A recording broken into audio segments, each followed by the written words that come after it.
Hello again. In this lecture, I'm going to look at some basic things you need to learn to avoid when you write. And one of the main things in general is that you'll want to avoid being redundant. That is, saying things that you write that don't need to be said. Let's take a look at some of these examples here.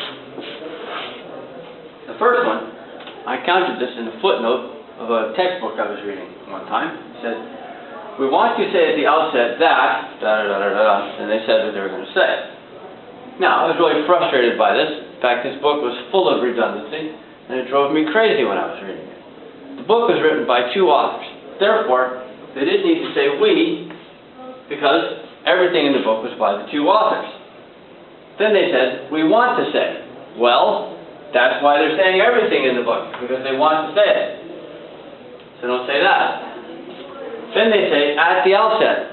Well, this is on page 3, so I already knew they were at the beginning. So they didn't need to say that. They didn't need this.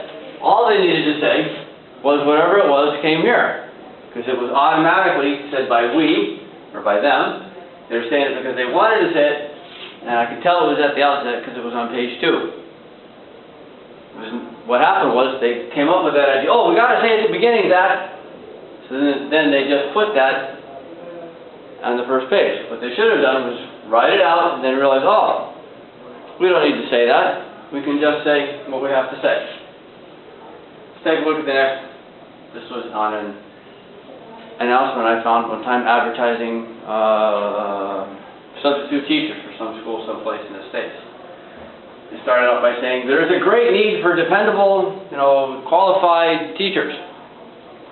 Well, the only reason "there" is in this sentence is because English sentences have to have a subject. So, we use the word "there" lots of times for that reason. The only reason is in this sentence is to connect the meaningless "there" with the rest of the sentence. So get rid of that. What they should have said, which would have been better, was Hillsborough County High School needs dependable substitute teachers. Much more to the point, and you get rid of this redundant, unnecessary stuff that means nothing. Why have something in your writing that's meaningless? Now, let's take a look at these two sentences. The coach substituted Hopkins for Reynolds. The coach replaced Reynolds with Hopkins. In this sentence, the coach is taking out Reynolds and putting in Hopkins. In this sentence, the coach is taking out Reynolds and putting in Hopkins. But it's hard to figure it out just by reading it. The problem is, these two words, substitute and replace, are surprisingly confusing. It's much better just to be more direct. Say the coach took out Hopkins. No. See, it's hard to understand. The coach took out Reynolds and put in Hopkins. That way you get it. Here's another one. Even I know that. The word "even" can a lot of times be left out. Just say, "I know that."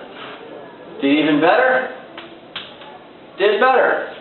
Lots of times, "even" can be taken right out of the sentence with no change of meaning. And a lot of times, "even" sounds a little bit whiny. Even. Just leave it out, and you're better. Both. Another example. Both Marty and Martha came to the ball.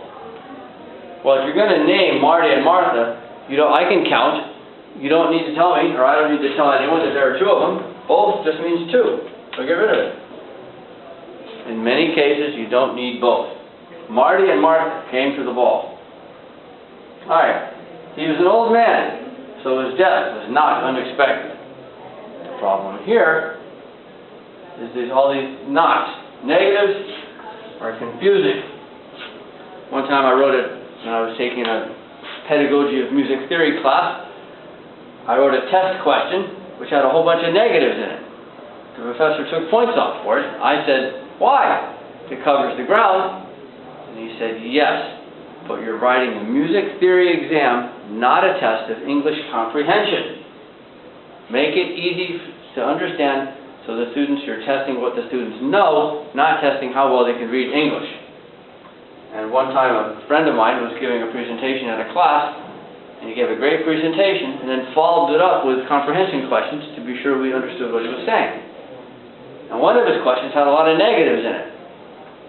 And so I asked him, remembering what my teacher told me several years before that, I said, I think that question was hard to understand because of the negatives. And he said, yes, that's why I did it. Otherwise, it was too easy. And that was exactly what my professor had been saying. Test the knowledge, not their English comprehension, if you're not interested in English comprehension at that point. And here are some other words that you can also get rid of. Next, finally, both, also, but, further, and other. A lot of those words are obvious from the context and can be left out. I'm not saying never use them, but just be really careful about them. Now, of course, there are many, many other words we could add to this list. We could go on forever talking about words you can leave out. But the point is, that what we need to do is be really strict about the words we allow into our documents. When we write something, it has to be the best. What you do is you just write it out the first time, and then you go through it. And one big example I had is with the word this. One of my teachers one time pointed out that I used the word this too many times, and it made my writing difficult to follow. So the next time I did a homework assignment, an essay for her, I wrote it with my normal approach, using lots of thises, and then I rewrote it so I didn't use any thises. And it was remarkable how much more clear it was. Because what this does a lot of times, you have an idea here, then you have an idea here, then with this, you can't tell if you're talking about the idea that comes after, or the idea that came before. The best way is just to write the thing so you don't need to use this.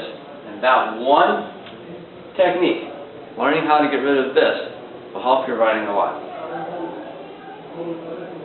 Okay, well, I hope that's useful. Always be strict with your work.